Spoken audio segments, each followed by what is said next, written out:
Olá, bonitos! Eu sou a professora Andreia da Fundação Matias Michelini e esse é o Preparar da Fundação Matias Michelini. Hoje será a nossa 7ª aula. Nesta aula estudaremos as ligações iônicas que acontecem entre os elementos químicos.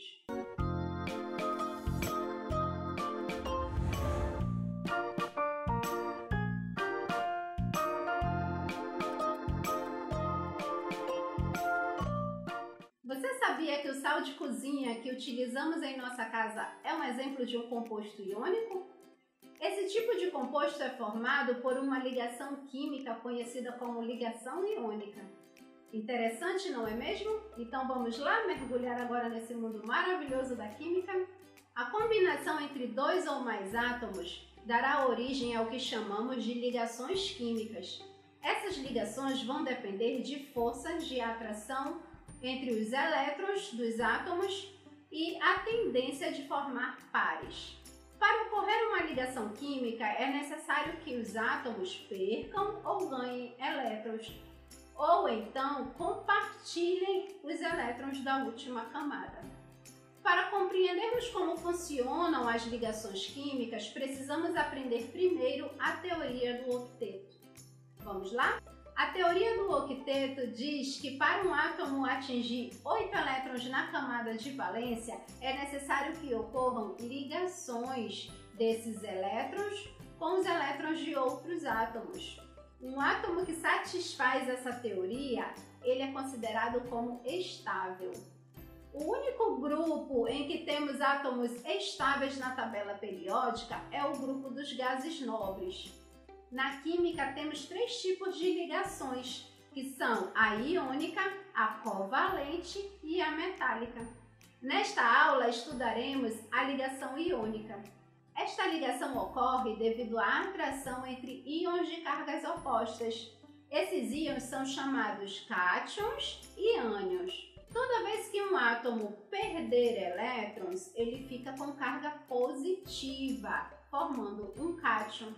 E quando o átomo ganhar elétrons, ele vai ficar com a carga negativa, formando o ânion. Desta forma, nós temos a representação dos íons, os cátions com as cargas positivas e os ânions com as cargas negativas. É por esse motivo que o nome desta ligação é iônica. Visto que nós temos cargas completamente diferentes envolvidas nessa ligação, podemos dizer que existe diferença na eletronegatividade dos átomos. Podemos concluir também que a ligação é feita entre um cátion e um ânion, ou podemos também falar de outra forma. O cátion vai ser representado pelo metal e o ânion vai ser representado pelo ametal. Então, nós podemos concluir que a ligação iônica pode ser feita também entre um metal e um ametal da tabela periódica. Todas as vezes que precisarmos ligar um átomo a outro, precisamos primeiro fazer a distribuição dos elétrons, porque é pela última camada que será feita a ligação entre esses átomos, denominada camada de valência. Assim, na ligação entre um átomo de sódio e um átomo de cloro, faremos primeiro a distribuição dos 11 elétrons do sódio e depois faremos a distribuição dos 17 elétrons do cloro. Note que na valência do sódio encontra-se apenas um elétron e na valência do cloro encontram-se 7 elétrons. A regra fica da seguinte forma: o átomo que tiver a menor quantidade de elétrons, considerado como metal, será o átomo que vai perder estes elétrons, e o átomo com a maior quantidade de elétrons, que é o ametal, será o átomo que vai receber esses elétrons.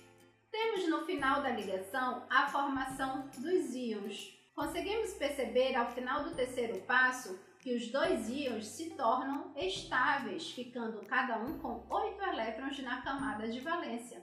O produto final desta ligação vai receber o nome de composto iônico. Para montarmos a fórmula desse composto, basta fazermos a representação dos íons, acrescentando junto à carga de cada íon o número de elétrons que doou ou que recebeu. Depois da representação, trocamos esse número de elétrons de lugar, fazendo uma regrinha chamada de regrinha do X. Para o nosso exemplo da ligação entre o sódio e o cloro, teremos Na+, Cl-. Todas as vezes que for apenas um elétron, o número 1 não aparece junto à carga. Fazendo a regrinha do X, temos como composto iônico o meu composto final NaCl. Para terminarmos, vamos revisar o que vimos na aula de hoje? Iniciamos falando sobre como acontecem as ligações químicas. Vimos que precisamos saber a teoria do octeto para compreender como funcionam as ligações químicas. Vimos também que existem 3 tipos de ligações. E, por fim, detalhamos a ligação iônica, que acontece entre um metal com a doação de seus elétrons da camada de valência, tornando-se um cátion, e um ametal, que receberá esses elétrons, tornando-se um ânion. Tudo bem, bonitos? Ficamos por aqui no nosso mundo maravilhoso da química. Nos vemos na próxima aula. Tchau!